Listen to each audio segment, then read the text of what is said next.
Bonjour à tous et à toutes. Alors aujourd'hui, je vais vous parler d'un livre qui convient à tous, que vous soyez amateur de lecture ou dévoreur de livres. C'est vraiment un livre qui plaît à tout le monde. Ce livre, c'est l'incroyable histoire de la cuisine, de la préhistoire à nos jours, 500 000 ans d'aventure. Donc c'est un grand format, ça provient des éditions Les Arènes BD. Et donc à l'intérieur, vous avez comme une forme de BD avec plein de bulles. C'est un livre qui fait 200, environ 200 pages, qui est vraiment très très bien. C'est un livre, voilà, ça peut faire un peu peur 200 pages, mais il se lit très très vite.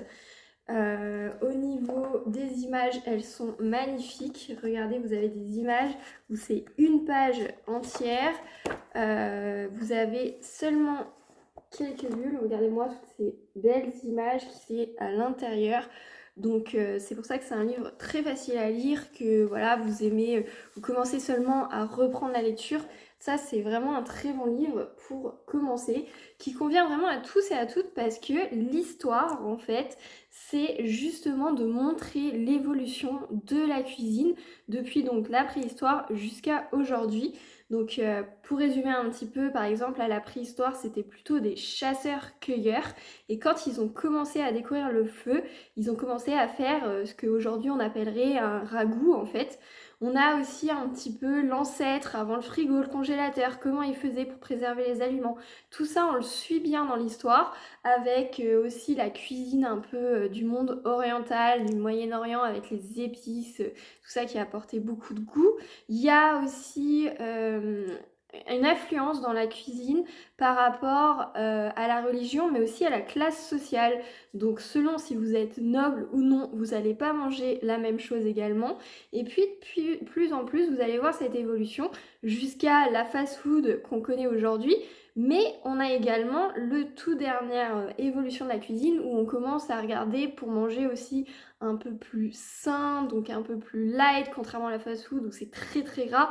On va un petit peu plus à aller justement, c'est un petit peu un cercle parce qu'on essaye de revenir un petit peu aux bases de la cuisine, donc des aliments, voilà, beaucoup moins transformés. On essaye avec aussi tous les locales, tous les labels A, B, donc biologiques ou autres.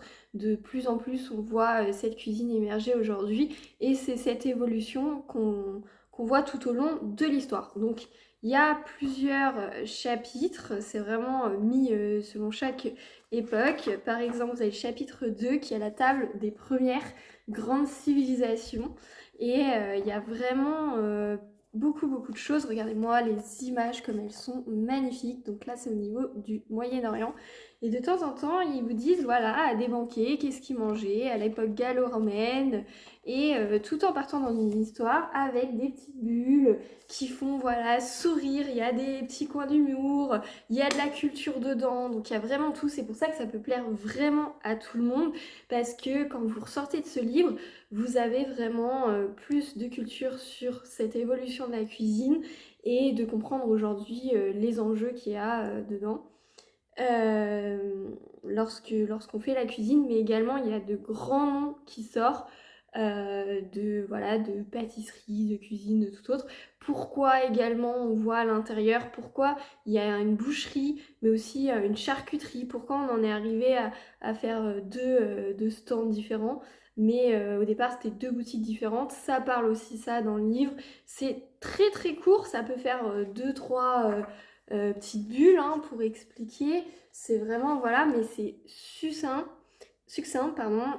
C'est vulgarisé vraiment ces textes, voilà, historiques quelque part, parce que c'est historique scientifique.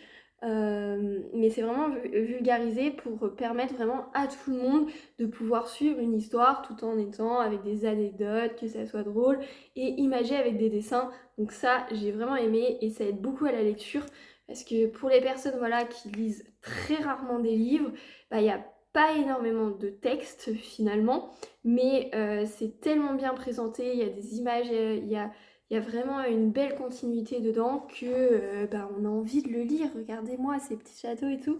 Donc de vraiment, voilà, de connaître un petit peu cette histoire. Donc moi, je vous la conseille vraiment. Et en plus, en bonus, à la fin, vous avez une vingtaine de recettes.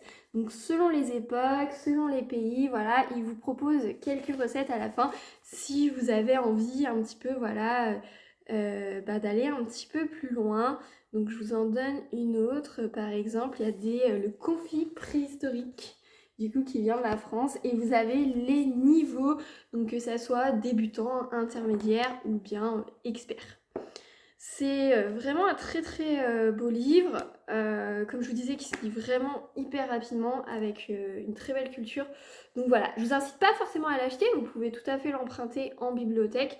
Il est sorti il y a déjà quelques années et j'adore ces éditions-là, pardon. Vous avez sur la cuisine, mais si le thème vous intéresse pas du tout, vous avez également sur la médecine, il y a plein de différents thèmes et vous pouvez l'emprunter à votre bibliothèque. Ça vous permettra de faire une lecture en plus. Voilà, donc ça, c'est un livre que j'ai beaucoup aimé. Si je devais donner une note à ce livre, donc imaginons si c'est sur des étoiles, moi je dirais 5 sur 5. C'est vraiment un gros coup de cœur que j'ai, comme je vous ai dit, qui se lit vraiment rapidement sous format BD. Si vous êtes amateur de livres, vous mettrez peut-être du temps. Ça, c'est voilà, c'est peut-être, ça sera sûrement pas en une semaine que vous l'aurez fini. Mais vous allez voir que la lecture est vraiment agréable et que vous pouvez le prendre quand vous le souhaitez. C'est vraiment hyper attrayant comme livre. Il y a beaucoup d'anecdotes, il y a cette pointe d'humour, il y a voilà, c'est pas ennuyeux, c'est pas un texte ennuyeux du tout. Il y a vraiment voilà de la culture que vous avez et le petit bonus des recettes à la fin. Voilà, on peut que lui donner 5 sur 5. Je vois pas ce qu'ils auraient pu ajouter dans ce livre. Donc vraiment, je suis vraiment très contente et je vous incite du coup à aller voir les éditions ou lire ce livre, que ça soit à la bibliothèque ou à l'acheter, ou bien même si vous avez une liseuse de l'acheter sous format numérique. Voilà, merci. Dites-moi en commentaire, vous, si vous l'avez déjà lu ou si vous avez déjà lu dans les éditions certains de ces livres. Dites-moi en commentaire ce que vous en avez pensé également. Je vous remercie d'avoir regardé cette vidéo et je vous souhaite une très bonne journée.